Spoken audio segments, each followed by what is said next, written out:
አጸደ እንደፎከረች አደረገችው። አጸደ ሀብልን ወደ እስር ቤት እንድትሄድ በወንድሟ ልጅ ጋር ተመሳጥራ እንዲሁም ቢንያምን በሐሰት አዎ ሀብል ነች ያስገደለችኝ፣ ሀብል ግደል ብላይ ነው። እናም ይህም ቢላ የሀብል አሻራ እንዳለበት በህጉ መሰረት ስለተገኘ አሻራው እሷ እንደገደለችና እሷ እንደሆነች እኔ ደግሞ የከታተላት የነበረው የድሮ ፍቅረኛዋ ነኝ ብለህ ትናገራለህ ብላ አጸደ ታሳምነዋለች። ያለበለዚያ ግን አጸደ ይውልህ ሀብል ወደ እስር ቤት ገብታ የወንድሜ ልጅ ካልወጣች ከእስር ቤት እህትህን አታገኛትም። እህት ደግሞ የልብ ህመምተኛ ነች። ስለዚህ ትሞትብሃለች። እናም የምትሳሳላት እህትህን ከምታጣትና ሀብልን አሳልፈ ከምትሰጥ የቱን ትመርጣለህ ስትለው በቃ እንግዲህ የማልደራደርበት የቀረችኝ አንድ እህቴ ናትና በእህቴ በኩል አልደራደርም፣ የምትይኝን ነገር ሁሉ ማድረግ እችላለሁ፣ ምንም ችግር የለውም ይላታል። እሱ ለእህቱ ሲል የእነሱን ጭካኔ ስላየ ብቻ እሺ በማለት ይስማማል። ሀብልን የድሮ ፍቅረኛዋ እንደነበረና የእሷ ፍቅሩን ሳታስጨርሰው ወይም ሳይጣሉ ጥላው ሀብታም እንደሆነ ስላወቀች እዝራን እንዳገባች በሐሰት እንዲናገር ትነግረዋለች። እሱም ወደ ፖሊስ ጣቢያ ሄዶ አዎ ይህ አጸደ የወንድም ልጅ ወንጀለኛ እንዳልሆነች እንዳልገደለቻትና የገደለቻት እሟቿን ሀብል እንደሆነች እናም ደግሞ አሻራውም ደግሞ የሚያሳየው የሀብልን እጅ ነው። ስለዚህ ሀብል ናት ገዳይዋ እንዴት ልታቅ ቻልክ ብሎ እንኳን መርማሪ ሲጠይቀው እኔ የማቀው ሀብል የድሮ ፍቅረኛ የነበረች እኔ እንኳን ፍቅሬን ሳላቆም ነበር። ፍቅረኛ ማሞች እንደሆነ ነው። ሀብታም ስለሆነ እዝራን ያገባችሁ። እናም እዛ ቤት እመላለስ ነበር እሷን ለማግኘት የምመላለሰውም ፍቅሬ እኔ እና እሷ እንደምንጋባ እየተነጋገርን እያለ ነው። በመሀል እዝራን አግብታ እዛ ቤት እንደገባች ስሰማ ወደዛ ቤት ሲሄድ እና ጸደይ ነገሩኝ። እናም ስለዚህ ፍቅረኛዬ ናት፣ የገደለቻት ደግሞ ማህደርን ራሷ ሀብል ናት በማለት ይናገራል ለመርማሪው። መርማሪውም ከአጸደ ጋራ ተነጋግሮ ስለነበረ ወደ ቤት ቀጥ ብሎ ይመጣል።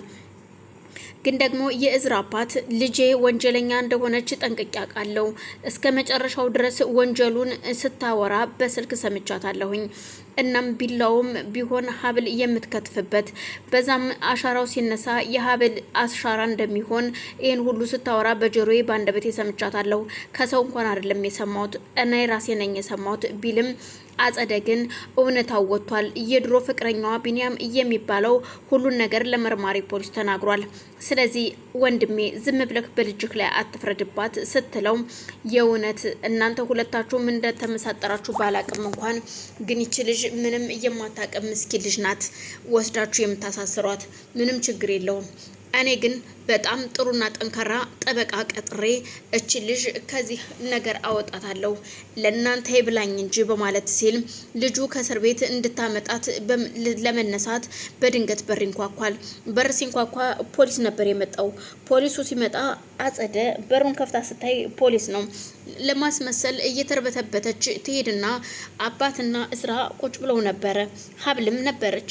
ፖሊስ መጣ።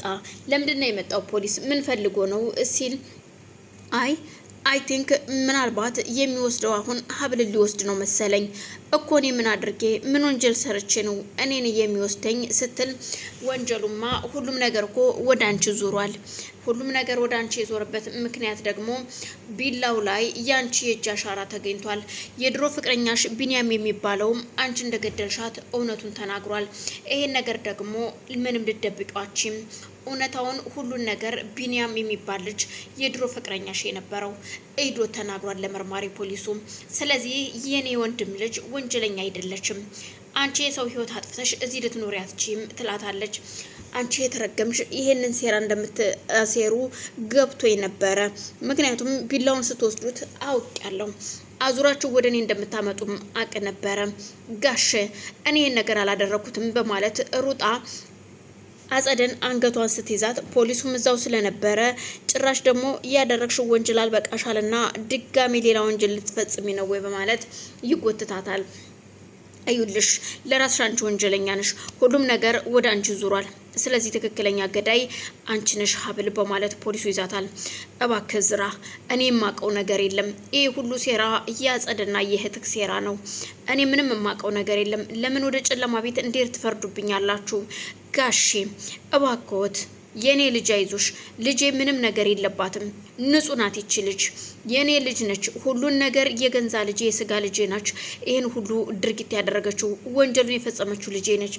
ግን ደግሞ አጸደ እመኝኝ፣ እውነታውን እደርስበታለሁኝ በማለት ሲናገር አረባክህ ወንድሜ ደግሞ ዝም ብለህ አጉል ሞኝ ልሁን ትላለህ። እነዚህ ሰዎች ምን እንዳደረጉህ ምን እንዳስነኩህ ባላቅም እንኳን በማለት ሁሉን ነገር ልትሸፋፈነው ብትሞክርም አዎ እዩልህ ወንድሜ አንድ ነገር ልንገርህ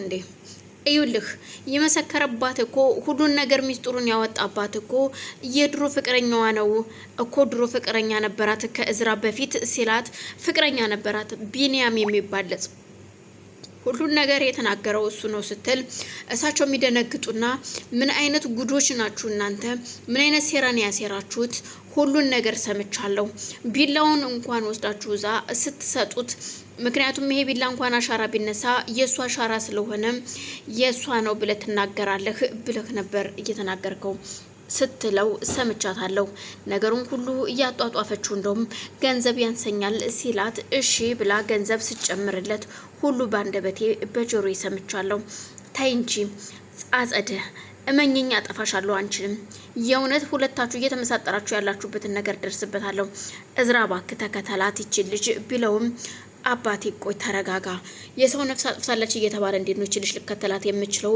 ቢለውም አባቱ በድንገት አሞት ስለነበረ ካጠገቡ ይቆያል የእውነት ለመናገር አባዬ ስትሄድ አይኗ ከርተት ሲል አሳዝናኛለች ግን ደግሞ እውነታው ማን ጋር እንደሆነ የማውቀው ነገር የለም ስለዚህ ሁሉንም ነገር በሂደት መከታተል ይኖርብናል በማለት ከደቂቃዎች በኋላ እህቱ ትመጣለች እህቱን ይዛት የመጣችው አጸደ ነበረች አባትም ሁሉን ነገር ለእጅቷን ንጹህ ልጅ እስር ቤት እዛ ጨለማ ቤት አስገብታችሁ እናንተ መጣችሁ በማለት ሲናገር አባዬ መነኝ እኛ ምንም ያጠፋነው ነገር የለም ወንጀለኛዋ እኮ ሀብል ነች ስትደጋግማ ስትነግረው አባትየው ግን በፍጹም ሊያምን አልፈለገም ምክንያቱም በጆሮዬ ሰምቻለሁ እባክሽ ተይኝ ብላትም እሷ ግን በፍጹም ሀብል እያለቀሰች መርማሪ ፖሊሱ እንኳን ሲጠይቃት በፍጹም እንዳላደረገችውና እሷ እንዳልገደለች አዎ ቢላው ግን ቢመረመር የኔ እጅ አሻራ እንደሚገኝበት አብቃለሁ ምክንያቱም ቢላውን በተደጋጋሚ ኪችን እኔ ምግብ ስለምሰራ ሽንኩርት ከትፍበታለሁ